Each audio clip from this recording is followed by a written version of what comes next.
அறக்கட்டளை துவக்க விழாவும் பண்ணினோம். எல்லாருக்குமே உங்களுக்கு தெரியும். அந்த அறக்கட்டளையுடைய துவக்க விழா பண்ணிட்டு அது வணக்கம் திட்டம் அதுதான் ஃபஸ்ட்டு. ஆனால் அந்த பசி வந்து மிக மிக கொடுமையானது.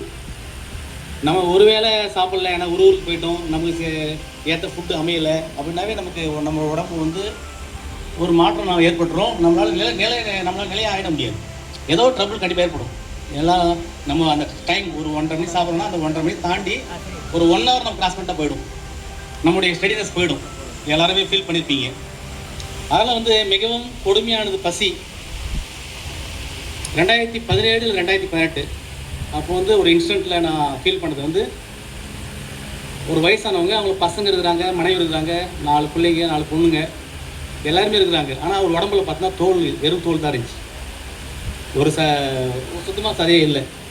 காரணம் என்னன்னு கேட்டிங்கன்னா, யாருமே சரியான சாப்பாடு அவர் கொடுக்கல கடைசி காலத்தில் அப்படின்றது தான். அப்போ தான் நான் ஃபீல் பண்ணேன், சரி இப்படி ஒரு விஷயம் நடக்குது அப்படின்றது அப்போ தான் நம்மளோட நாலேஜுக்கு தெரிய வந்தது. அப்போ முடிவு பண்ணது தான், சரி இந்த மாதிரி இல்லை யாரெல்லாம் இருக்கிறாங்க அவங்களுக்கு வந்து சாப்பாடு போடலாம் அப்படின்னு நம்ம டீம் ஃபார்ம் பண்ணி, என்னுடைய மேலச்சேரி மத்திலேஸ்வரர் ஆலய நிர்வாகியோட நண்பர்ஸு, நம்ம சேகர் அண்ணன் எல்லாம் டீம் ஃபார்ம் பண்ணி ஒரு 20 பேர் ஆளுக்கு 12,000 போட்டு மேலச்சேரியில் 2018 ஜூனில் ஆரம்பித்தோம். 2026 கிட்டத்தட்ட ஒரு 8 வருஷம் ஆகுது. தொடர்ந்து மதியம் ஒரு வேலை போட்டுட்ருக்கோம். ஈவினிங்கும் ஃபஸ்ட்டு கொஞ்ச நாள் போட்டோம். இப்போ அந்த கேஸ் தட்டுப்பாடு வந்தோடனே அதை நிறுத்திட்டோம். அதே திட்டத்தை தான் நம்ம செஞ்சியிலையும் கொண்டு வரணும். சரி, நம்ம ட்ரஸ்ட்டு ஃபார்ம் பண்ணியிருக்கோம். அதுக்குரிய பொருளாதாரம் வந்து கண்டிப்பாக இறைவன் எங்களுக்கு கொடுத்துருக்குறாரு. அதனால் அதுக்காக வருஷத்துக்கு ஒரு ஃபண்டு அதுக்குன்னு ஒதுக்கி ஒரு நாளைக்கு சுமார் 25 கிலோனா ஒரு 175 பேர்லேருந்து 200 பேர் வரைக்கும் சாப்பிட்லாம். நம்மளோட ஃபஸ்ட்டு பிளான் அதுதான். இப்போதைக்கு பார்த்திங்கன்னா கிருஷ்ணாபுரத்தில், அப்புறம் வெள்ளக்குளம், அடுத்தது பெரியகரம், சந்தமேடு எல்லாம் சேர்ந்து ஒரு 80 பேர் லிஸ்ட் எங்களுக்கு வந்திருக்கு. ஒருத்தரையும் போய் நாங்கள் செலக்ட் பண்ணோம். அவங்க எல்லாம் அந்த மாதிரி அவங்கள ஒரு மாதமாக செலக்ட் பண்ணி தான் எங்களுக்கு லிஸ்ட்டு கொடுத்துருக்காங்க. அடுத்தது சக்கராபுரத்தில் நம்ம மணி மேஸ்திரி சொல்லிடுறோம். அங்கே ஒரு 57 பேர் வரைக்கும் பேர் கொடுத்துருக்காங்க. அந்த லிஸ்ட்டு நான் ஃபைனல் பண்ணல. இந்த மாதிரி ஃபஸ்ட்டு ப்ராஜெக்ட், எங்களோட ப்ராஜெக்ட் வந்து இந்த பசியை போகிறது தான். ஏன்னா இது இதுலேயே முக்கியமானது பசியை போகிறது. இன்றைக்கி பேரண்ட்ஸ் பார்த்திங்கன்னா அவங்களுடைய குடும்ப சூழ்நிலை யாருமே குற்றம் சொல்கிறதுக்கு இல்லை. ஒருத்தரும் அவங்க ஓடி உழைச்சி அவங்க வீட்டுக்கு போகும்போது ஒரு பீஸ்ஃபுல்லாக இருக்க முடியாது. ஏதோ பிரச்சனை, அவங்க பேரண்ட்ஸால் இருக்கலாம், அவங்க மனைவி ஒத்துறாது. அந்த விரக்தியில் என்ன பண்ணுறாங்க, சரி எப்படின்னா போகுது அப்படின்னு தனியாக போயிடுறாங்க. அந்த மாதிரி இன்றைக்கி வந்து பேரண்ட்ஸ் வந்து நிறைய பேர் தனிமையில் இருக்கிறாங்க. மனசாட்சி விட்டுட்டு தான் பசங்களை வேறு சூழல், வேறு வழி இல்லாமல் தான் அவங்கள விட்டுருக்காங்க. எல்லாருமே நம்ம குறை சொல்கிறது கிடையாது. அந்த மாதிரி சூழல் இன்றைக்கி வந்து பெண்களும் பார்த்தீங்கன்னா வீட்டு வேலையெல்லாம் இன் ஃபியூச்சரு இந்த மாதிரி யாரெல்லாம் லிஸ்ட் இருந்து எல்லா ஏரியாலையும் முடிஞ்ச வரைக்கும் முதல் கட்டமாக 25 கிலோ ரைஸ் போட்டு ஒரு 200 பேருக்கு கொடுக்கலான்னு தான் என்னுடைய பிளானு. என்னுடைய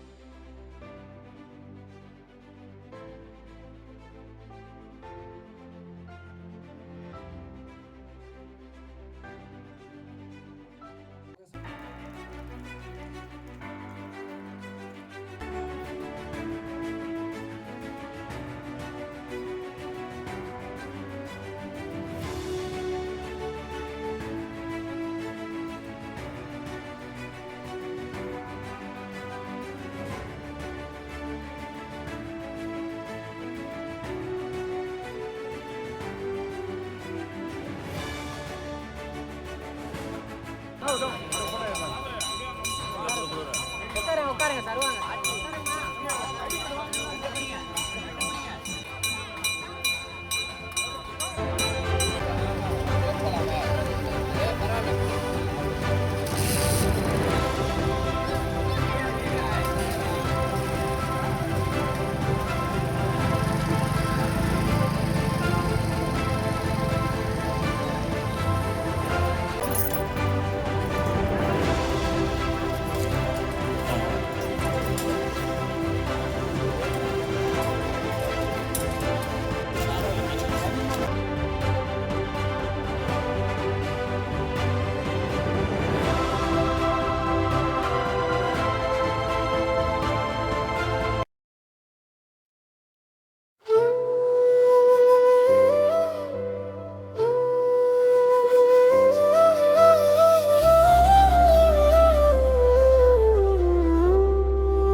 பசிப்போர்க்கு உணவளிப்போம், பாசத்தாலே வாழ்வழிப்போம்.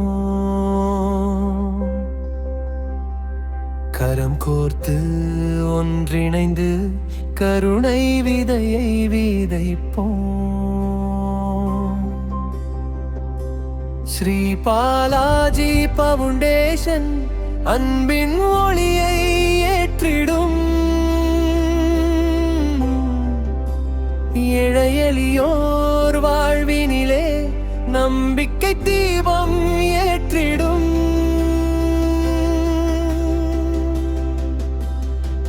பசியால் வாடும் உயிர்களுக்கு பாச உணவை வழங்கிடுவோம்.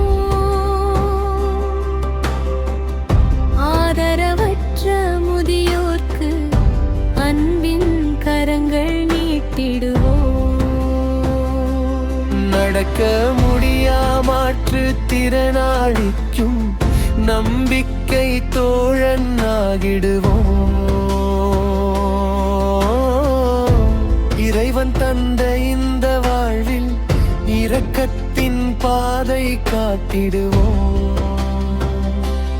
நோயால் வாடும் ஏழை மக்களுக்கு நல மருத்துவம் சேர்த்திடுவோம். கண்ணீரோடு வாழும் இதயங்களில் கனவின் பூக்கள் பூக்கச் செய்வோம். மருந்து மட்டும் ஒன்றிணைந்து மகிழ்ச்சி வாழ்வு மலரச் செய்வோம். மனிதநேயம் உயர்ந்த வைபம் மண்ணில் என்றும் நிலைத்திடுமே. ஏழை எளிய குழந்தைகளுக்கு கல்வி ஒளியை ஏற்றிடுவோம். வாங்கிட்டு போயிடுங்க.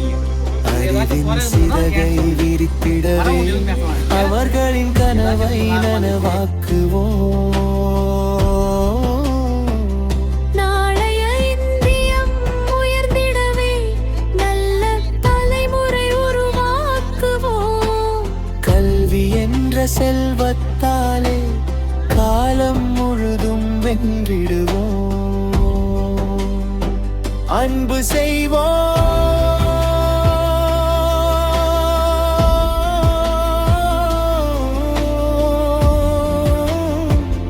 அறம் வளர்ப்போம்.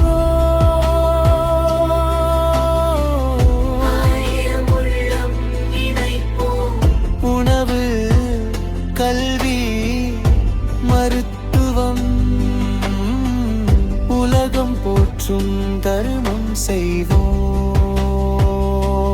பசிப்போர்க்கு உணவளிப்போம், பாசத்தாலே வாழ்வழிப்போம்.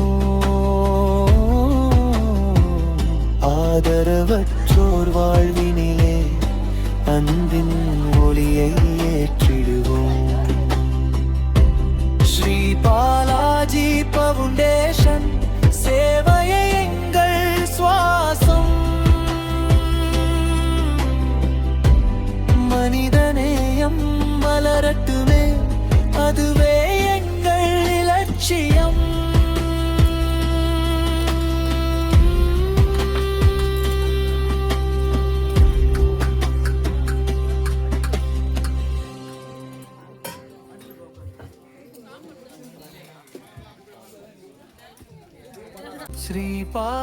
பாலாஜி பவுண்டேஷன் அன்பின் ஒளியை ஏற்றிடும்